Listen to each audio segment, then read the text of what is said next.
So it's a matter of encouraging one another. Those who have 21 days fast together, we are on journey. Are you happy with the journey of the Lord Jesus Christ? So John 1, 2, 3, 4, we're on our 6th day journey with the Lord Jesus Christ. Now, who is Jesus? John 1? The Word. John 2? Provider of supernatural provision. 3? He is the Savior. 4? Is the living water. 5?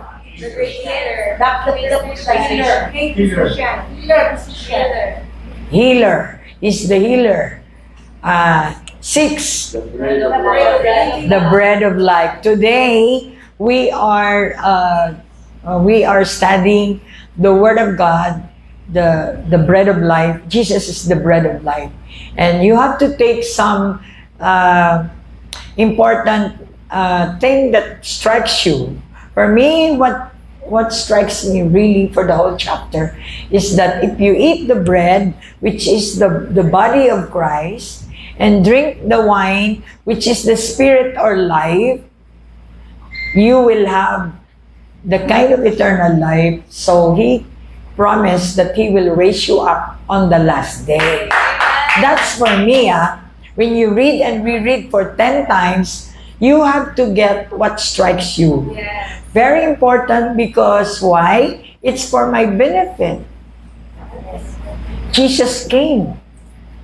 Yes, I also die, but He promised that He will raise me up on the last days. But what am I supposed to do? First, I have to believe that He is my bread. And I got born again.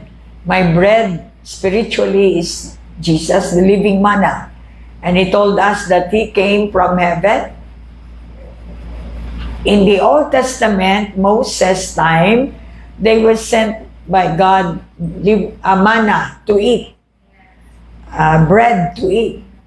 But all those forefathers died with that kind of manna. But now, when the new covenant comes, the New Testament, He sent the living manna from heaven, which we are now eating. So the promise is that we will never die. Amen. With this bread. Amen. I am the bread of life. So simple. Let's go straight. I want you to develop, after you read, you study, fast. I know that very clear. Clear na ngayon? Medyo magaan na ba? Pag magaan, clear na. So yung mga clogs natin sa ating pipe, natatanggal na unti-unti. So first day, second day, yung iba, fifth day, even fifth day, or even now 6th day. 5th day, talaga may hilo. May hilo, may kung mga nagre-react dahil nagre-reset po ang ating mga katawan. That's biblical, that's normal. All you have to do is to drink water, because water can pacify everything. And also, you need to understand that we need to press on. Yes. You need to go on, break through, so that you can go with the prayer and fast.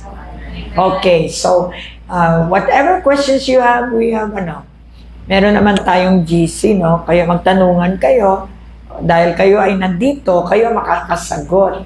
Kung ano mga troubles ninyo, physically, that's normal, that's biblical as well. Talagang mahihilo kayo. But on the 7th day, I guarantee you, there will be a transition that naka-reset na siya. Sa 7 days kasi talagang normal. Huwag lang kayo nag-cheat. Normal. 7 days talagang manormalize na siya.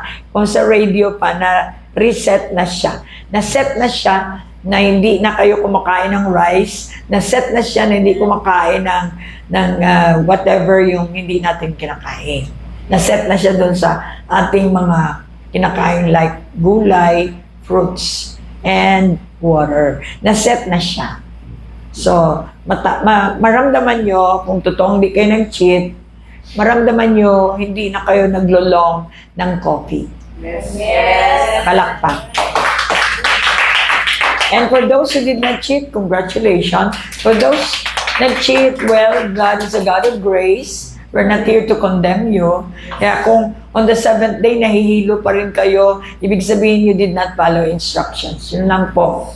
On the second set of 7, it's gonna be true and true na. Masarap na siya. Kasi wala nang disturbance. Nag-hunger ka na more of the Word of God. And you start to see what you did not see before. Katulad ng, sabi niya, kapag nagsiserve ka sa Kanya, you can see His works. So those servants of the gospel or the Word of God, yun lang makakita kung paano niya na-turn ang water into wine. Supernaturally. Siyempre, hindi tayo makapaniwala dahil not nakita. Pero God will give you what?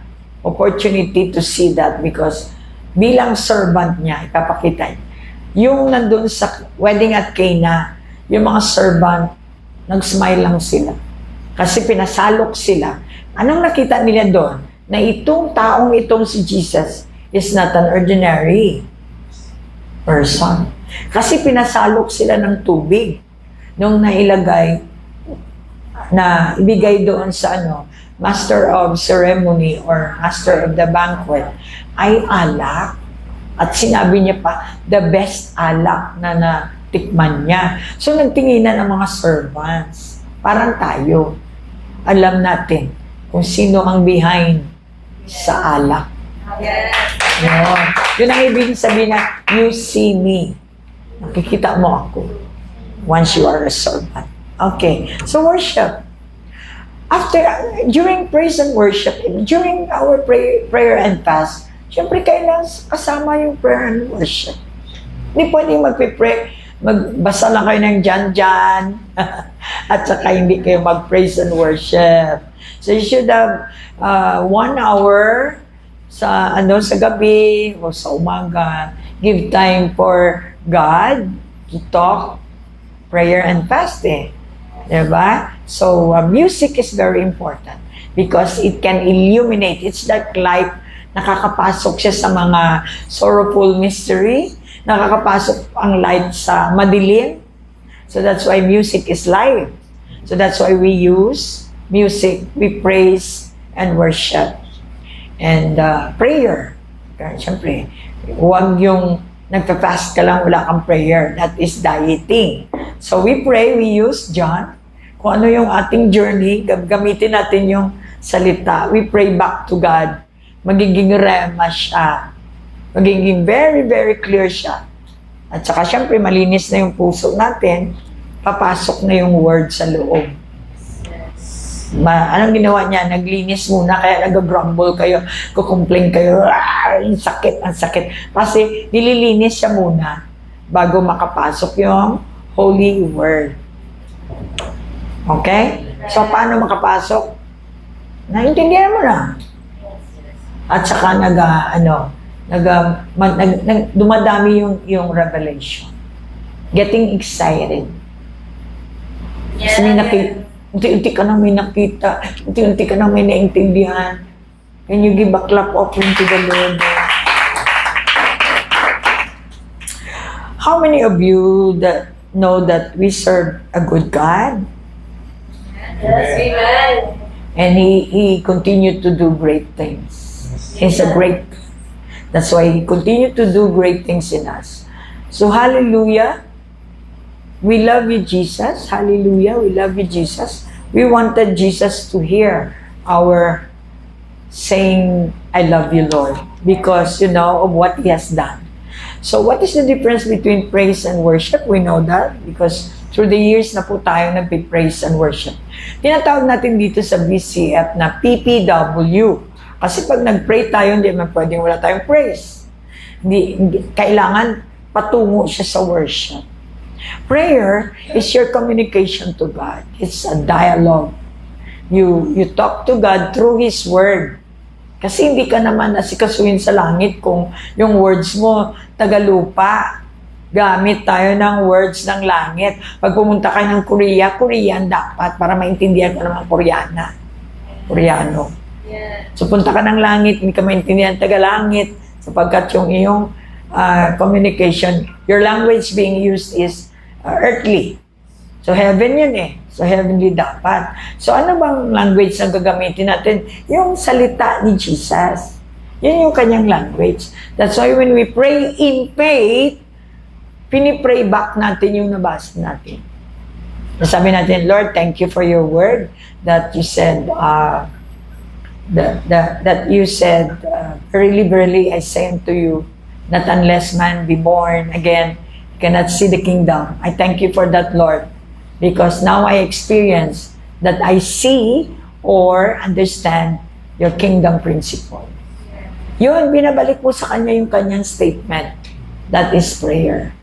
Then when you come to praise naman, you praise Him because of what He has done. Sino ba siya? I praise you, Lord, that you are the God, the Creator.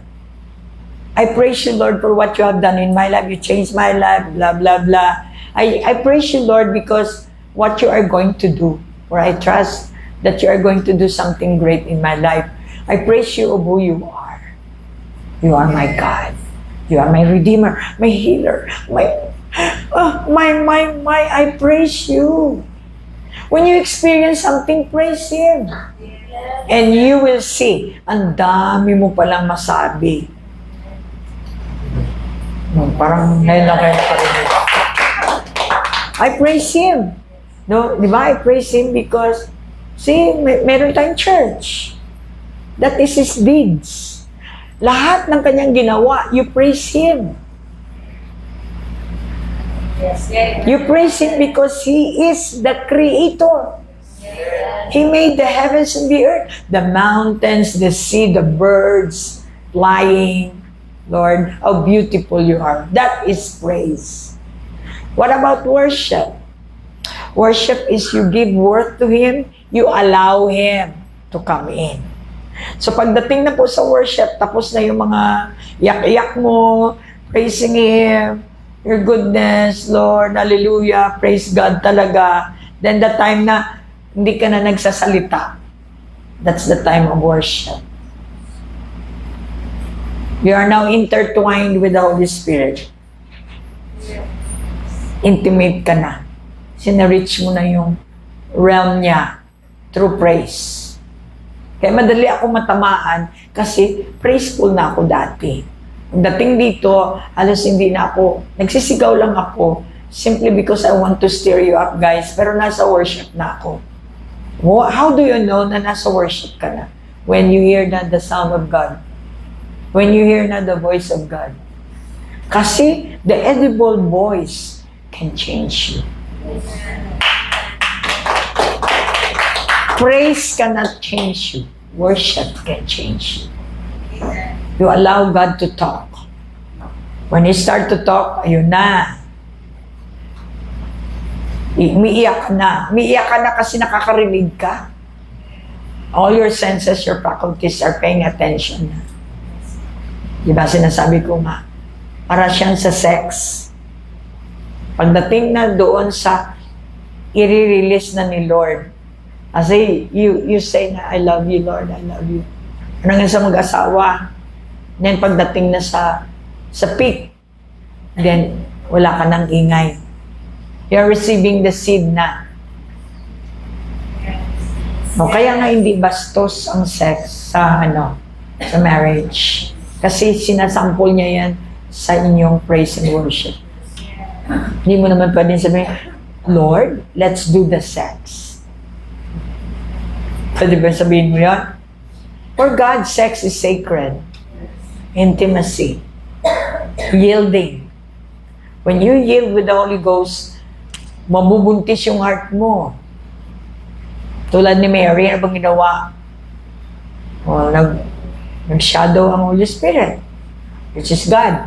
And then, nabuntis si Mary. For the purpose of bringing Emmanuel here on this planet Earth, or Jesus, the Savior, ay ginamit niya yung katawan ni Mary. Tayo naman, kay Spirit to Spirit na. Mabubuntis tayo ng spiritual word. And then, what will happen? Miracles will just happen. Baby is a miracle. So, nagkaroon ka ng intimacy with God, the miracle will come out. Ano yung milagro? Yung mga hindi gawa ng tao. Supernatural na mga nangyayari sa buhay mo. Those are your birth. Nanganak ka sa binuntis mo from God, which is spiritual.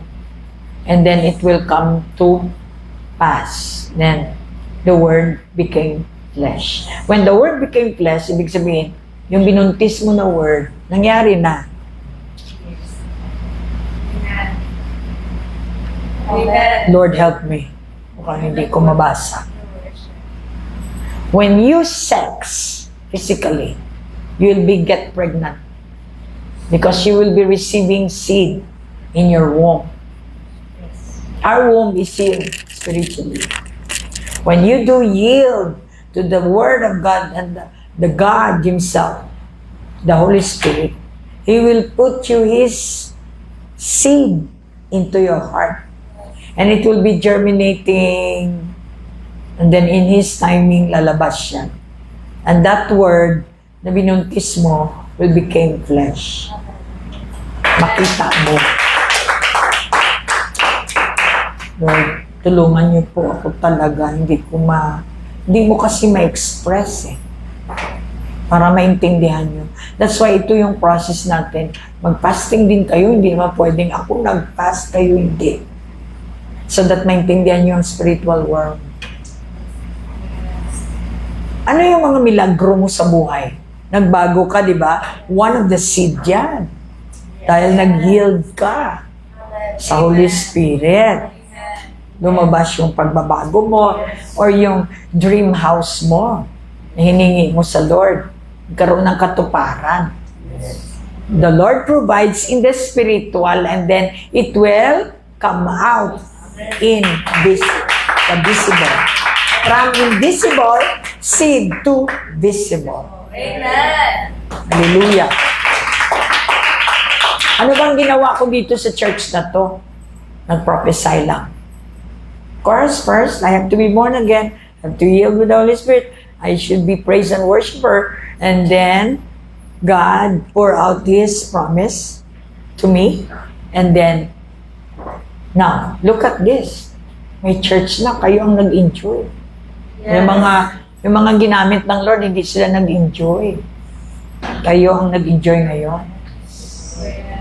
It came from the seed, which is the Word of God, na tumulo sa heart ko, na through my faith, sa pagsunod ko, nadiligan, and then nag-come out, gave birth. Mayroon na tayong church. Mayroong mga lupa na. Yan ang ibig sabihin ng fruit of thy Holy Spirit. Alright, so Psalms, para last, ito lang ang ano ko. Alam niyo sa Psalms 96. Psalms 96. 1 to 4 lang muna. At yun, tuloy-tuloy tayo. Hindi kailangan po tayo, praise and worshiper kayo eh. Kahit anong gawin nyo ng kape, pray and fast. If you are not a worshiper, which is very calling of the Lord, lahat ng tao, ginawa niya para i-worship siya. Okay ba? So, ang prayer and fast ay baliwala kapag hindi ito tutuloy doon sa purpose ng Lord. Always purpose of God. Okay, Psalms 96, 1 to 4. God is my strength, brother, papakihanap. God is my source of my strength. 96, Psalms 96, 1 to 4. Let's go. Oh, sing to the Lord a new song. Sing to the Lord all the earth. Sing to the Lord, bless His name. Proclaim the good news of His salvation from day to day. Declare His glory among the nations, His wonders among all peoples. For the Lord is great and greatly to be praised. He is to be feared above all gods. Alright. So doon pala sa 96, 1 to 4. God desire your song. Kasi ang singing, ang music galing sa heart. Kapag may music ka sa heart mo, imposible namang antukin ka. Pag walang music sa heart mo, antok ka. Why? Heart is the wellspring of life. Kung anong laman ng heart mo, yun ang lalabas sa'yo. Kahit nasabihin mong nag-fast ka, hindi ka nakatulog kagabi, o tayo isang buwan ka hindi nakatulog, because there is music in your heart, sabi ng Lord, that is the worship to me. So singing, praise and worship is very, very important to our God. Ganun ka-importante ang singing. Kaya 3 beses niya sinabi, ulitin natin, sa 96.1. Okay? Ready, go. Sing to the Lord a new song. Sing to the Lord all the earth. Sing to the Lord, bless His name. Proclaim the news of His salvation from day to day. All right. From day to day. And it is not optional. It is a command Yes. to sing to the Lord. Sing to Him. That's why 3 beses sinabi ko sa inyo, basta niya ulit-ulit ng Bible, ibig sabihin, yun talaga ang ini-stress ng Lord sa iyo na gagawin mo. Yes. Sing to the Lord. Sing to the Lord. Who is the Lord? The owner. It's proper for you to give your praise unto the Lord through singing. O, sino ba ang kumakanta na ugot? I mean, sino ang kumakanta sa inyo na galit? Diba? That's why the fruit of singing is joyful. Yes. Rejoicing. Kaya gusto ng Lord magiging praiser tayo. Because when you praise God, kasama na yung singing dyan, clapping, dancing, it produces the attitude of rejoicing. So pag kayo ay born again, yun talaga ang nature natin. We praise and worship the Lord. We praise Him through singing, through dancing, through clapping, through giving testimonies. Katulad ni Pastor Alfredo, nag-testify siya sa mga nadaw ng kanyang buhay, ng kanyang sitwasyon na nahil siya ng Diyos sa kanyang mata, na sinabi na ng doktor, bulok na yan. So magamit pa yan sa mga taong ganun din ang sakit, tapos nawawala ng pag-asa. So sabi ng Lord, your testimony is worship for me. That's why we need to be a witness. We need to praise Him every day. Kaya kanya binigyan ng hininga to praise Him. Kaya kanya binigyan ng buhay, hindi para magtrabaho, kumain, mag-travel, kundi para sing your song or your story to the Lord, your testimony. Naalala ninyo si Miriam, kapag may victory sa kampo ni Moses, lagi silang kumakanta. Masayahin ang taong maraming victories. Malungkot ang tao na maraming defeat. Yun lang, short.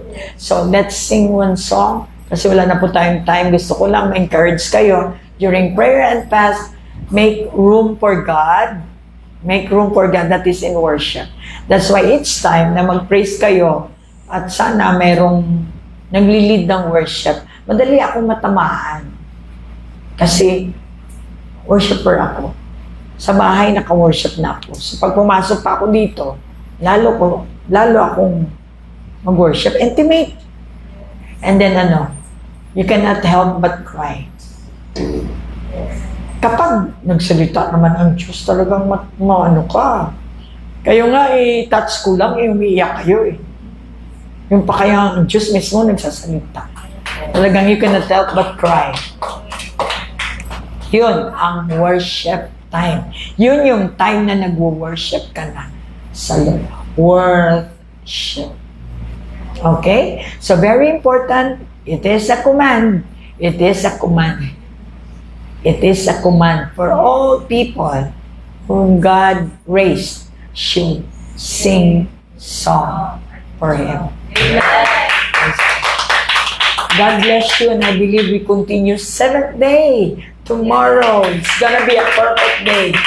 For those who do not cheat, I guarantee you the same result. The result is what? we are already set. Yes. Na wala ng kanin, wala ng coffee, wala na yung Coke, chocolate, cakes, and all that.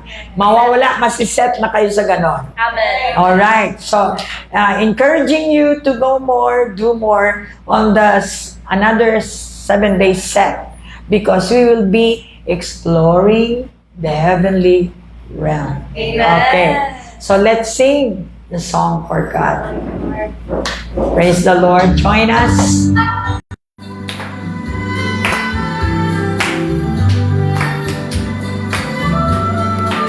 Why do we praise Him? But you.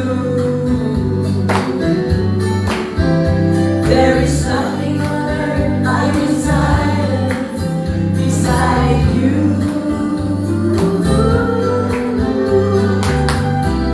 My heart and my strength, many times they fail, but there is one truth, and always will remain. God is the strength of my heart. God is the strength of my heart. God is the strength of my heart and my portion forever. God is the strength of my heart. God is the strength of my heart. God is the strength of my heart and my portion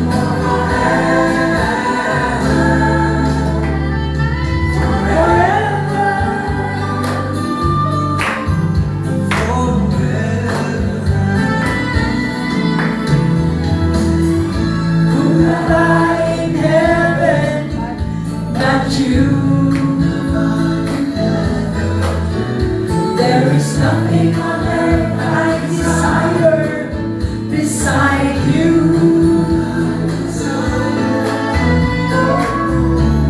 My heart and my strength, so many times they fail, but there is one truth that always will remain. God is the strength of my heart. Amen. God is the strength of my heart. God is the strength of my heart and my portion forever.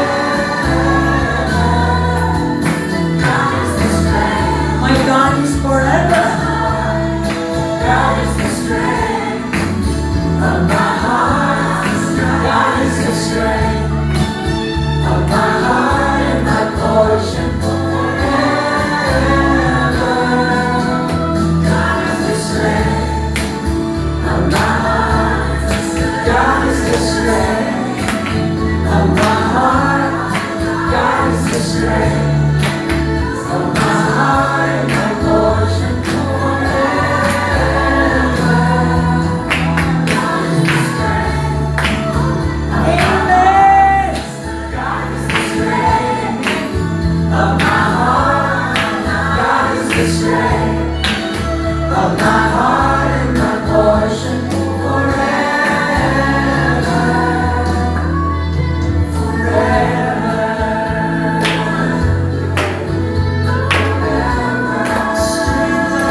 Lord Jesus, you are my forever.